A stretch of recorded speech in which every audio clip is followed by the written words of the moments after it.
1996 November 3 टर्कीको बालिकेसिर प्रान्तको सुसुर्लुक नजिकको राजमार्गमा एउटा सरकारी नम्बर प्लेटमा रहेको लग्जरी मर्सिडिज कार ट्रकसँग ठोकिन्छ। कारमा जम्मा 4 जना मानिसहरू थिए। पहिलो अब्दुल्ला चातली, इन्टरपोलले सर्वाधिक रूपमा खोजिएका कुख्यात अपराधी, शार्प सुटर तथा ड्रग तस्कर। कारमा दोस्रो व्यक्ति थिए हुसेन कोकाडाग, उनी इस्तानबुल पुलिसका उपप्रमुख तथा विशेष अपरेसन विभागका प्रमुख थिए। अनि तेस्रो व्यक्ति गोनुल कोकाडाग, चातलीकी उनी प्रेमिका थिइन् र पूर्व ब्युटी क्वीन पनि थिइन्। र चौथो व्यक्ति टर्कीको संसद सदस्य तथा कुर्द क्षेत्रका सरकारी मिलिसियाका प्रमुख सेदाक बुजाक। सजिलोमा बुझ्दा चोर, पुलिस र सरकार एउटै गाडीमा एकसाथ यात्रा गरिरहेका हुन्छन्, त्यो पनि सरकारी गाडीमा। दुर्घटनामा संसद सदस्य बुजाक मात्र बाँचे, अरू सबैको मृत्यु भयो। कारमा हतियारहरू, नक्कली परिचय पत्र र ठुलो धनराशि मात्र होइन, कुख्यात अपराधी अब्दुल्ला चातलीको नाममा डिप्लोमेटिक पासपोर्ट समेत भेटिन्छ। यसो सोच्नुस् त, एकजना अपराधी, प्रहरीको उच्च नेतृत्व र जनताको निर्वाचित संसद एउटै गाडीमा कता जाँदै थिए होला? के योजना थियो होला? ती व्यक्तिहरू एकसाथ किन यात्रा गर्दै थिए? उनीहरूको साँठगाँठ कस्तो थियो होला? अनेकन प्रश्न आउँछन् नि। यही दुर्घटनाले नै टर्कीको सरकार, पुलिस, सेना र माफिया बीचको गुप्त गठबन्धनको खुलासा हुन्छ। कुख्यात स्मगलर चातलीले अवैध हत्या, ड्रग तस्करी र अन्य अपराध गर्न राज्यलाई नै प्रयोग गर्ने गर्थे भने राज्यले उनलाई कुर्द विद्रोहीहरू विरुद्ध शार्प सुटरको रूपमा प्रयोग गर्थ्यो। सुसुर्लुक काण्ड एउटा संयोगले घटेको दुर्घटना थियो, तर त्यही दुर्घटना नै टर्कीको निर्वाचित सरकार भन्दा पनि बलियो अर्को एउटा गुप्त शक्ति संरचना रहेको ठोस प्रमाण बन्छ। भोलिपल्ट टर्कीका पत्र पत्रिकाहरूको हेडलाइनमा एउटा शब्दको प्रयोग हुन्छ, टर्की द डेरिन डेभलेट, अर्थात् टर्की डिप स्टेटबाट चलिरहेको छ। यही घटनाबाट जन्मिएको शब्द हो डिप स्टेट, जुन पछि संसारभर फैलियो। डिप स्टेट भनेको निर्वाचित सरकार भन्दा पनि बलियो, सरकारलाई समेत आफ्नो मुठ्ठीमा राख्न सक्ने र इसारामा नचाउन सक्ने त्यस्तो एक गुप्त वा अनौपचारिक शक्तिको सञ्जाल हो, जसले देशको राजनीतिक निर्णय, नीति निर्माण, सुरक्षा, अर्थतन्त्र र शासन व्यवस्थामा डाइरेक्टली प्रभाव पार्ने गर्छ। चुनाव हुन्छ, लोकतन्त्र पनि देखिन्छ, एउटा सरकार फेरिन्छ, अर्को आउँछ, तर जो सरकारमा आए पनि हिडन पावर, त्यही शक्ति अर्थात् डिप स्टेटसँग रहिरहन्छ। यसले निर्वाचित नेताहरूभन्दा स्वतन्त्र रूपमा काम गर्छ र आफ्नै एजेन्डा अनुसार देशको नीति प्रभावित गर्छ। डिप स्टेटमा एक वा एक भन्दा बढी राष्ट्रिय, अन्तर्राष्ट्रिय व्यक्ति, समूह, संस्था वा संरचनाको नेटवर्क हुन्छ, जसमा सेना, प्रहरीदेखि गुप्तचर एजेन्सीहरू, अन्तर्राष्ट्रिय सङ्घ संस्थाहरू, सङ्गठित अपराधका माफिया, न्यायालयको उच्च नेतृत्वदेखि उच्च व्यापारिक घरानाका समूहहरूसम्म समावेश हुन्छन्। त्यो सञ्जाल नै देशको स्थायी शक्ति हुन्छ, जसले देशको सत्ता उलटफेर मात्र होइन, युद्ध, विद्रोह वा आन्दोलनदेखि चुनावसम्म कसलाई जोगाउने र कसलाई सिद्ध्याउने सबै योजना बुन्छ।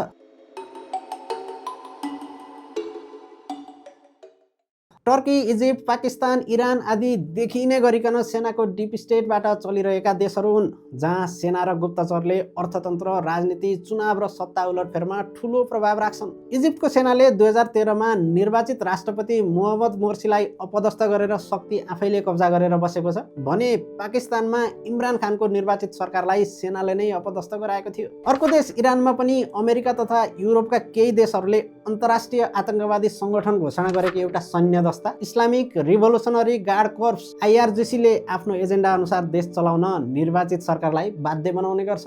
केही दिन अघि मात्र भेनेजुएलाका राष्ट्रपति मदुरोलाई अमेरिकाले पक्राउ गरी अमेरिका लगिसकेको छ र अमेरिकी राष्ट्रपति ट्रम्पले भेनेजुएला अब अमेरिकाको डिप स्टेट रहेर चल्ने सार्वजनिक जानकारी नै दिएका छन्। सिरियादेखि सर्बियासम्म देशको अल्टिमेट पावर सरकारभन्दा बाहिरै छ। यी त भए भिजिबल डिप स्टेट भएका केही उदाहरणहरू।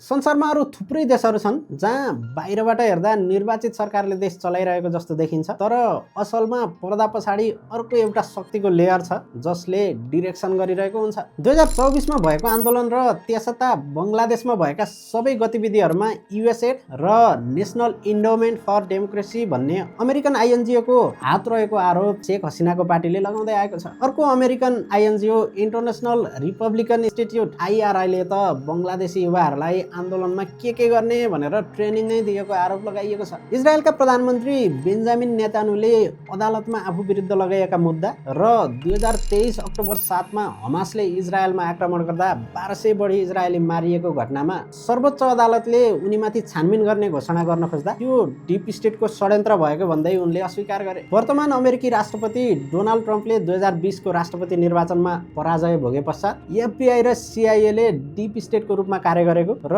आफूलाई चुनाव हराएको आरोप लगाएका थिए।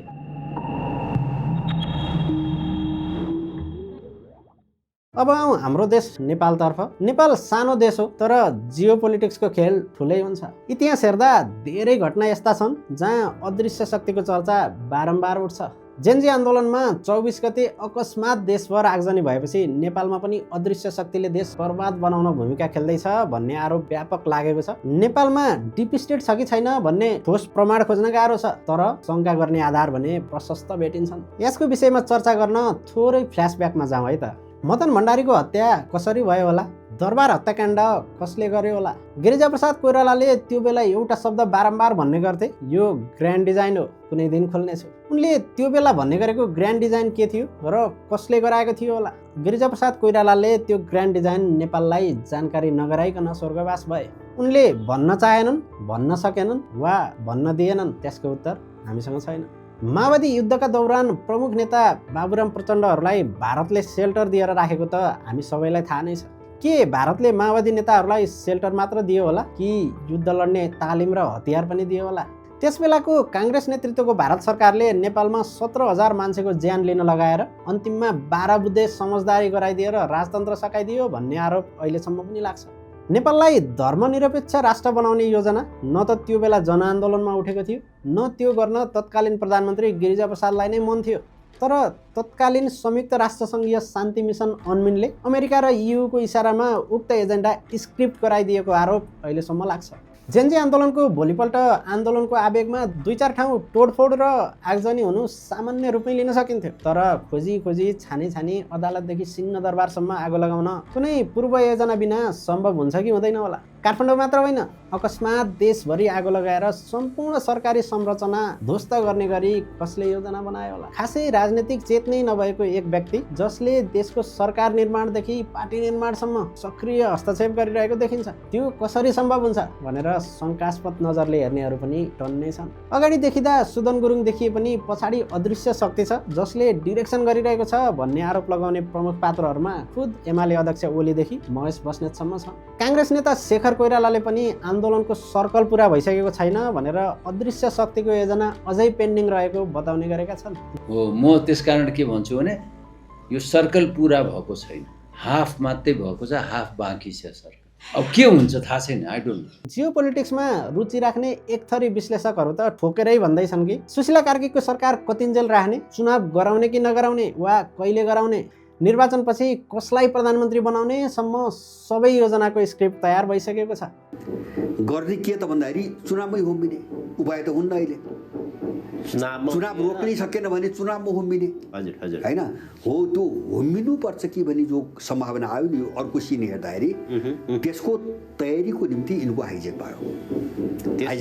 नेपालमा टर्की, पाकिस्तान, इजिप्ट जस्तो भिजिबल डिप स्टेट देखिँदैन, त्यसैले नेताहरूले नेपालको इन्भिजिबल ह्यान्ड्सलाई आफू अनुकूल कन्स्पिरेसी थ्योरीको रूपमा अतिरञ्जना गरेको आरोप एक थरीको छ भने अर्को थरी मान्छेहरूले देशमा आन्दोलन, विद्रोहदेखि सत्ता उलटफेर र व्यवस्था परिवर्तनसम्म अदृश्य शक्तिकै हात रहेको आरोप लगाउँछन्। त्यो आरोपलाई जेन्जी आन्दोलनको भोलिपल्ट भएका घटनाहरूले थप बल पुर्याइदिएको छ।